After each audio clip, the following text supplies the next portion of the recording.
warahmatullahi wabarakatuh. Perkenalkan, kami dari kelompok 15. Saya atas nama Nurlinda bersama dengan rekan saya Umar Syam. Kami merupakan mahasiswa Magister Manajemen Program Pasca Sarjana Universitas Muhammadiyah Makassar. Di sini kami akan meresensi sebuah buku yang berjudul Human Capital Development yang ditulis oleh Bapak Dr. Edi Jusriadi, SEMM, selaku Ketua Prodi Magister Manajemen Program Pasca Sarjana Universitas Muhammadiyah Makassar, dan Bapak Prof. Dr. Haji Abdurrahman Rahim, SEMM, yang pernah menjabat sebagai Rektor Universitas Muhammadiyah Makassar. Buku ini sebagai mata ajaran kuliah Manajemen Sumber Daya Manusia yang diterbitkan pada Januari tahun 2019 oleh penerbit NEM selaku anggota IKAPI. Dengan ketebalan buku sebanyak 169 halaman yang terdiri dari 8 bagian halaman, pembahasan tentang Human Capital Development atau pengembangan sumber daya manusia yang disusun langsung oleh penulis dengan tujuan yakni untuk mempermudah pembaca dan memahami sumber daya manusia baik dari sisi teori maupun aplikasi. Suatu organisasi pada dasarnya memiliki dua sumber daya, yaitu yang pertama technical resource yang dapat diukur dari kinerja physical capital and financial capital. Yang kedua adalah intangible resource yang dapat diukur dari kinerja human capital, struktur kapital, dan relation capital. Perkembangan riset Film Research sejak tahun 2000 mulai diarahkan pada tata kelola sumber daya yang bersifat intangible resource yang diyakini sebagai sumber daya potensial yang dapat dikembangkan untuk menjawab tantangan di era revolusi industri 4.0 yang berbasis pada big data. Strategi untuk meningkatkan keunggulan kompetitif dalam praktik human resource development dapat dilakukan melalui pengembangan intelektual kapital yang dapat dilakukan melalui proses pembelajaran. Dalam praktik human resource development dapat dilakukan melalui pengembangan intelektual kapital yang dapat dilakukan melalui proses pembelajaran organisasi dalam bentuk pelatihan dan pengembangan.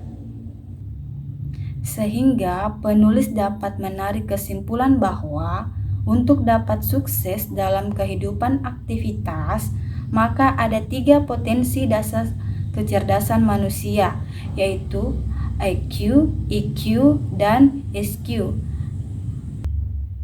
Harus mampu diintegrasikan sebagai wujud kompetensi atau kekuatan intelektual kapital.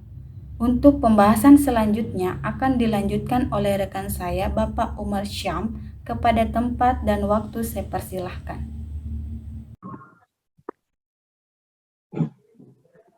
Assalamualaikum warahmatullahi wabarakatuh. Terima kasih kepada saudari Nurlinda sebagai rekan saya, kelompok 15, atas waktu yang telah diberikan. Perkenalkan, saya Umar Syam akan melanjutkan pembahasan terkait dengan intisari, kelebihan dan kekurangan, serta kesimpulan dari buku Human Capital Development yang telah ditulis oleh Bapak Dr. Edi Jusriadi, SEMM, dan Bapak Prof. Dr. Haji Abdurrahman Rahim, SEMM. Baik, kita akan membahas tentang materi penting terkait dengan sumber daya manusia yang telah diuraikan dalam buku tersebut. Pada bagian pertama, membahas tentang intelektual kapital atau kompetensi. membahas tentang kemampuan atau ability, sumber daya manusia pada karakteristik perilaku yang menggunakan atau yang menggambarkan motif, sifat, konsep diri, dan nilai-nilai pengetahuan atau knowledge, keterampilan atau skill seseorang dalam melaksanakan pekerjaan dengan baik, dan jenis kompetensi dosen sebagai tenaga pendidik yang profesional. Bagian kedua membahas tentang human resources development, membahas tentang pengembangan pada intelektual kapital, yaitu dengan melalui proses pendidikan formal, pendidikan non-formal, pendidikan nilai al-Islam dan kemuhammadiyahan, sehingga dapat menghasilkan kompetensi yang fundamental berupa kompetensi pedagogik, profesional, sosial, dan kepribadian. Pada bagian ketiga membahas tentang performance development,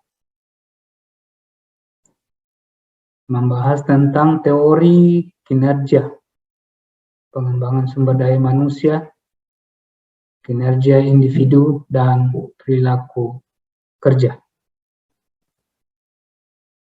Pada bagian keempat itu membahas tentang komponen intelektual, membahas tentang hubungan ketiga komponen intelektual, yaitu human capital, struktur kapital, dan relation capital, dengan kajian yang lebih spesifik pada aspek human capital beserta sumber daya dalam suatu organisasi.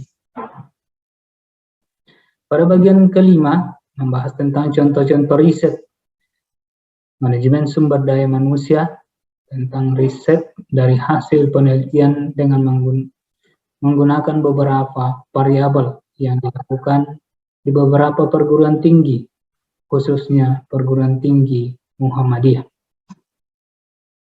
Bagian keenam membahas tentang faktor-faktor yang mempengaruhi kinerja,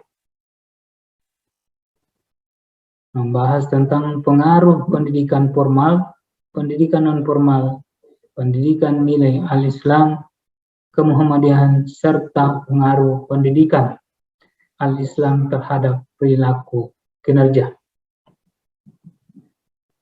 Selanjutnya, kita akan membahas kelebihan dan kekurangan.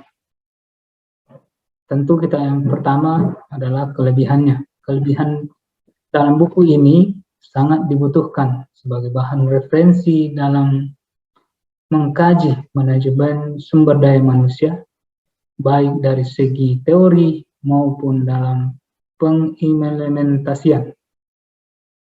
Karena buku ini sudah dilengkapi dengan beberapa contoh kasus dan riset yang sudah relevan dalam kehidupan sehari-hari.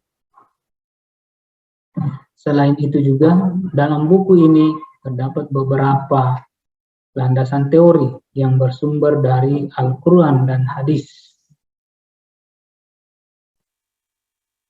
dan juga beberapa pendapat-pendapat ahli yang digunakan sebagai dasar pertimbangan dalam penulisan buku ini. Selanjutnya kita membahas tentang kekurangan daripada buku ini. Buku ini hanya membahas tentang riset-riset dari hasil penelitian yang dilakukan di sektor pendidikan, yaitu di perguruan tinggi. Belum ada riset dari sektor industri lainnya seperti industri manufaktur, industri jasa, lembaga keuangan, baik itu pemerintah maupun swasta, sehingga belum sepenuhnya bisa dijadikan sebagai panduan atau acuan untuk pengembangan intelektual kapital. Buku ini hanya membahas tentang hubungan dan keterkaitan antara 3 komponen intangible resources, yaitu human capital, structural capital, dan relation capital. Selanjutnya, kami akan memaparkan kesimpulan daripada buku tersebut.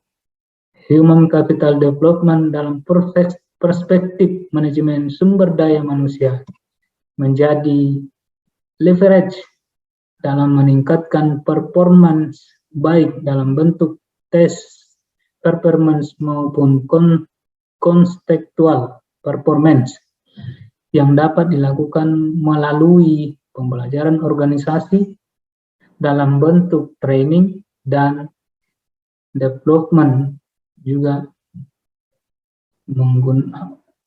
meningkatkan hard kompetensi maupun soft kompetensi pada human capital.